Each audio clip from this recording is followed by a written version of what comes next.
رمضان کا دوسرا عشرہ مطلب کہ 11 سے 20ویں روزے تک مغفرت کا عشرہ کہا جاتا ہے، یعنی گناہوں کی معافی کا دور۔ اس دوران سب سے زیادہ زور توبہ، استغفار اور اللہ سے معافی مانگنے پر دیا جاتا ہے۔ رمضان کا ذکر سورہ البقرہ میں ہے، جہاں بتایا گیا ہے کہ یہ ہدایت اور رحمت کا مہینہ ہے۔ دوسرا عشرہ خاص طور پر اپنی زندگی سدھارنے کا وقت ہوتا ہے۔ تو چلیے بات کرتے ہیں کہ 11 سے 20ویں روزے تک کیا کرنا چاہیے۔ تو اس دوسرے عشرے میں زیادہ سے زیادہ استغفار کرنا چاہیے۔ روز دل سے پڑھے استغفر اللہ ربی من کل ذنب و اتوب الیہ۔ اس عشرے کی مشہور دعا ہے اللہم اغفر لی ذنوبی، جس کا مطلب ہے یا اللہ میرے گناہ معاف فرما دے۔ تو کوشش کیجئے ہر نماز کے بعد کم سے کم 100 مرتبہ استغفار کرے۔ اپنے پرانے گناہوں کو یاد کر کے اللہ سے رو کر معافی مانگے۔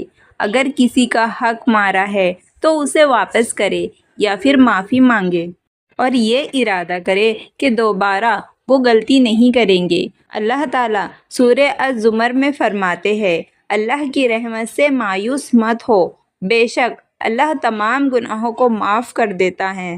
رات کو تھوڑا جلدی اٹھ کر تہجد کی نماز پڑھے، 2 یا 4 رکعت بھی پڑھیں گے تو بھی بہت برکت ہوگی، کیونکہ تہجد میں دعا قبول ہونے کا زیادہ چانسز ہوتے ہیں۔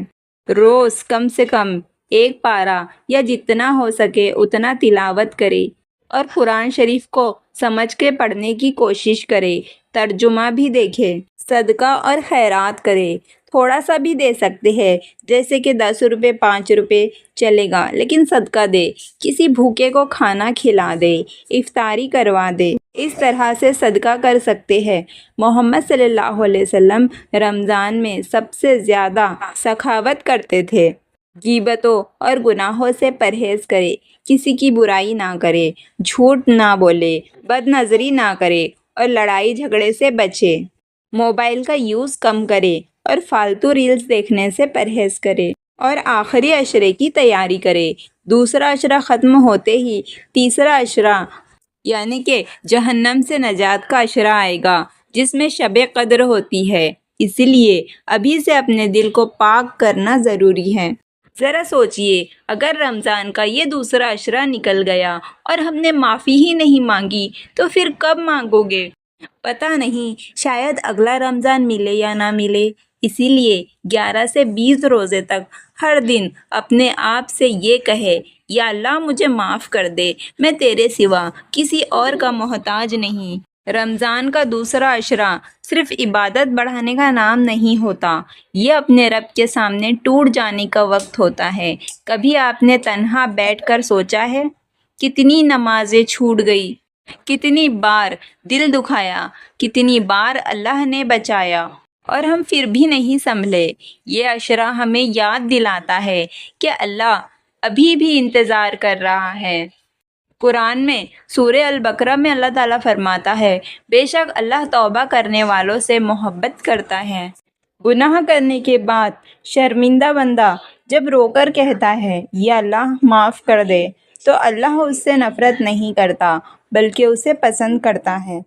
دوسرے عشرے میں اگر دل بھاری ہو جائے تو رونے سے مت شرمانا۔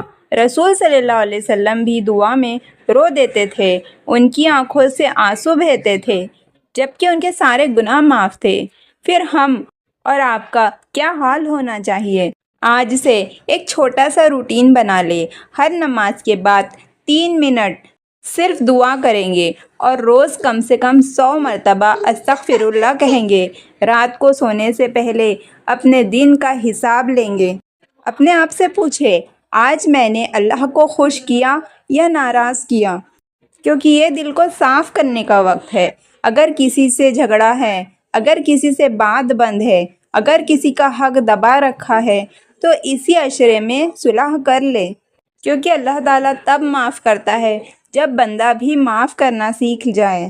اگر دل بہت گناہ گار محسوس ہو تو یاد رکھیے شیطان چاہتا ہے کہ آپ مایوس ہو جائے، لیکن اللہ کا پیغام کیا ہے؟ سورہ الزمر میں اللہ تعالیٰ فرماتا ہے، اللہ کی رحمت سے مایوس مت ہونا۔ یہ آیت صرف پڑھنے کے لیے نہیں ہے، یہ آپ کے لیے لکھی گئی ہے۔ ہو سکتا ہے یہ رمضان ہمارا آخری رمضان ہو سکتا ہے اگلے رمضان ہم اس دنیا میں نہ ہو، تو کیوں نہ اس دوسرے عشرے میں اپنے اور اللہ کے بیچ کے سارے فاصلے مٹا دے۔ دل سے کہے، یا اللہ میں کمزور ہوں پر تو رحمان ہے، میں گناہ گار ہوں پر تو غفار ہے، مجھے معاف کر دے، مجھے اپنا بنا لے۔